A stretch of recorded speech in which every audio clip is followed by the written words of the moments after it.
Сәлем достар, сіздермен бірге Айназ, Лилия және мен.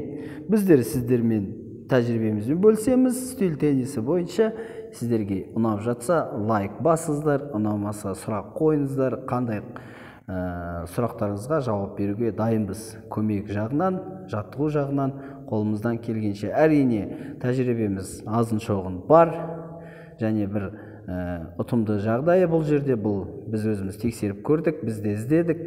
Мемлекеттік тілде, ана тілімізде, қазақ тілінде үстел теннисінен ешқандай видеороликтер, ешқандай көмек құралдар болмағасын амалсыз жазып отырмыз өзіміз. Біреуге көмегіміз тиіп қалар, ал бізге болсын үлкен өзіміздің сабақ болады, өзімізге әрі қарай жетілдіп дамуымызға.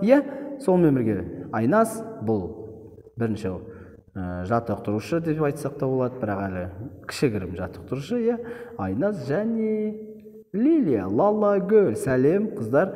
Ал таныстырып өтейік, бізде Айназ 2010 жылғы қыздар арасындағы чемпион, жеке сайыста және жұп сайысында 2 алтын медаль иеленді. Одан қалса сол жарыста 2 қола медалі. Бұл қола медальдар аралас сайысында жұп, ер бала, қыз бала және топтық сайыста. Одан қалса 2008 жылғы өткен Түркістан қаласында өткен сайыста күміс жүлдегер жұп сайысында. Ал Лалагүл болса бізде тек қана 5 ай болды бастағанына, жаттығуға. Жақсы. Қандай сыныпта оқисың, Лалагүл? 3-ші сыныпта, Айназ 6-ші сыныпта. Ал кеттік, осымен біздің жаттығуларымыз бастаймыз.